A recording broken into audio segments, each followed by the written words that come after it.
সাফল্য, সাফল্য কে না চায়?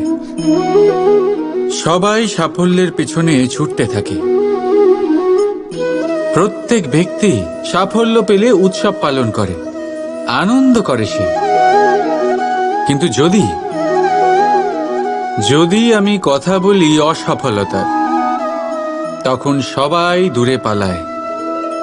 কেউ চায় না যে সে জীবনে অসফল হোক, কামনা করে যাতে জীবনে কখনো অসফলতার সম্মুখীন না হতে হয়।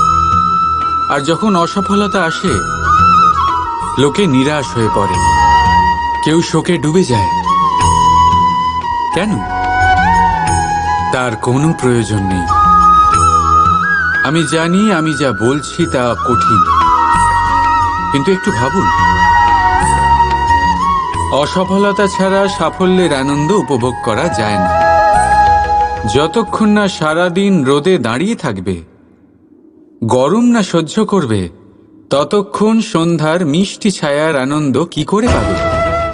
তার গুরুত্ব কিভাবে বুঝবে? এটাই হয়ে থাকে সাফল্য আর অসফলতা। সাফল্য পাওয়ার জন্য অসফল হওয়াটাও অত্যন্ত গুরুত্বপূর্ণ। সমস্যা তখনই আরম্ভ হয় যখন আমরা শুধু সাফল্য আর আনন্দের জন্য তৈরি থাকি, কষ্টের জন্য নয়, অসফলতার জন্য নয়। অসফলতার সম্মুখীন হওয়ার জন্য নিজেকে প্রশিক্ষিত করতে পারি না। একটা সাধারণ কথা যা আপনাকে আত্মস্থ করতে হবে। হ্যাঁ, যার থেকে আমরা দূরে পালাই, সেই পরাজয়ের সম্মুখীন হতে শিখুন। ব্যাস, দেখবেন আপনি স্বয়ং জয়ী হবেন। রাধা রাধা। এই বৃক্ষ দেখতে পাচ্ছেন আপনি? একদম অটল, সারা দিন কঠোর রোদে দাঁড়িয়ে থাকে, নিচে যে বসবে তাকে ছায়া দিতে। এবার যত সময় বয়ে চলে, ততই এই বৃক্ষের প্রতিটা শাখায় পাতার সাথে সাথে ফুলও ফুটতে শুরু করে, যে ফুল পরে ফলে পরিণত হয়।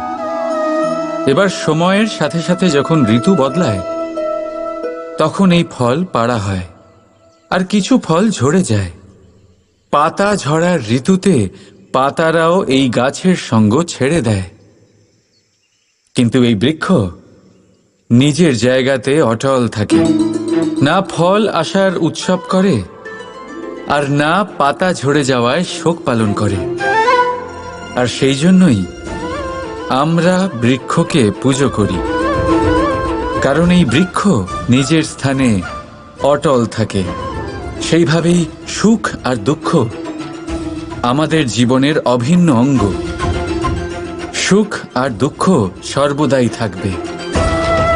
সেই জন্য কখনো জীবনে সুখ এলে অহংকারে ভরে উঠবেন না, আর না কখনো দুঃখ এলেই শোক পালন করবেন। কারণ সুখ আর দুঃখ সময়রূপী, জীবনরূপী বৃক্ষের ফল। এইগুলো আসবে আবার যাবেও, কিন্তু সুখে আর দুঃখে যে ব্যক্তি অটুট থাকবে, সেই পূজনীয় হবে। রাধা রাধা। ঈশ্বর, যখনই আমরা ঈশ্বরকে স্মরণ করি, তার কাছে আমরা প্রার্থনা করি আমরা যেন সদা সুস্থ থাকি, এই সংকট থেকে, এই বিপদ থেকে আমরা যেন দূরে থাকি। কিন্তু এ ভীষণ বড় এক ভুল।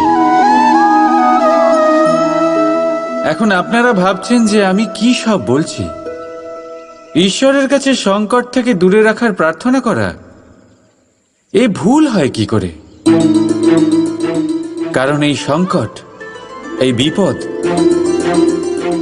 যার থেকে আমরা দূরে পালাই, যে সংকট কিছু মুহূর্তের জন্যই আসে আর তা চলে যাওয়ার পর আপনার আপনজন, আপনার শুভাকাঙ্ক্ষী, আপনার বন্ধুদের পরখ করতে শেখায়, আপনার ঘুমন্ত বোধগুলি জাগিয়ে তোলে, আপনাকে আরো শক্তিশালী করে তোলে। এই সংকট, যার থেকে আমরা সকলে দূরে পালাই, যদি আমরা এই সংকটের সম্মুখীন হতে শিখে যাই, সেই অভিজ্ঞতার থেকে শিখি, আত্মসাৎ করি। এই জীবন আরো বেশি আনন্দময় হয়ে উঠবে। তাই এরপরে যখনই ঈশ্বরকে স্মরণ করবেন, সংকট থেকে দূরে পালাবার নয়, সংকটের সম্মুখীন হওয়ার শক্তি চাইবেন। স্বপ্ন দেখুন আর নির্ভয় সেই দিকে এগিয়ে যান। স্বপ্ন নিশ্চয়ই সফল হবে। রাধা রাধা। রাধার এই হার হঠাৎ করে ছিঁড়ে গেল, সমস্ত মুক্তো পড়ে গেল। রাধা আমাকে বলল যে এই হার তার খুব প্রিয়, এই মুক্তো অমূল্য, তার জন্য বিশেষ। যখন রাধার জন্য বিশেষ, তখন আমি শুরু করে দিলাম এই হার ঠিক করতে। প্রথমে অনেক সময় লাগলো এই মুক্তো খুঁজতে গিয়ে, আর তারপর আরো সময় লেগে যাচ্ছে এই হারে এই মুক্তো পড়াতে গিয়ে। ঠিক আছে, এবারে আপনারা নিশ্চয়ই ভাবছেন এর জায়গায় আমি নতুন কোনো হার কেন নিয়ে এলাম না। কিন্তু না, কোনো নতুন হার আমার রাধার গলায় দেখে আমার এত আনন্দ হবে না, যতটা সেই হার দেখে হবে যা রাধার প্রিয়, যা আমার রাধার জন্য অমূল্য। এই রকমই হয় আমাদের বন্ধু, আমাদের অমূল্য বন্ধু। তাই কোনো বিষয়ে যদি পরিস্থিতি খারাপ হয়ে যায়, কথা কাটাকাটি হয়, কোনো কারণে মতভেদ তৈরি হয়, তখন তাদের থেকে দূরে সরে যাওয়া একেবারেই উচিত নয়। বরং চেষ্টা করুন তাদের আবার প্রেমের বন্ধনে বেঁধে নিতে, নিজের কাছে রাখতে। কারণ এই বন্ধন, এই অমূল্য বন্ধু, এদের মাহাত্ম্য জীবনে অনেকটাই আলাদা। তাই আসুন আর ভালোবেসে বলুন, রাধা রাধা। আজ বড়ই কঠিন পরিস্থিতিতে ফেসে গেছি আমি। কখন থেকে এই দুধ মন্থন করেই যাচ্ছি, কিন্তু মাখন কিছুতেই তৈরি হচ্ছে না। হলো?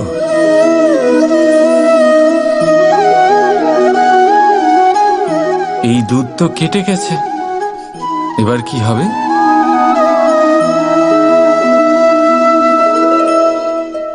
আপনারা নিশ্চয়ই ভাবছেন কি সব অসম্ভব কাজ করার চেষ্টা করি আমি সব সময়। দেখুন, দুধ কেটে গেছে মানে তা দিয়ে আর মাখন হবে না। ঠিক, খুব ভালো কথা যে আপনারা এটা জানেন। এটাও জেনে নিন যে আমাদের সম্পর্ক ঠিক এরকমই হয়। যদি সম্পর্কে তিক্ততা চলে আসে, তাহলে যতই চেষ্টা করুন না কেন, কোনো লাভ হবে না। যদি আপনি আপনার সম্পর্কে সুখের মিষ্টি মাখন খেতে চান, তাহলে মন রূপী দুধকে কাটতে দেবেন না। রাধা রাধা।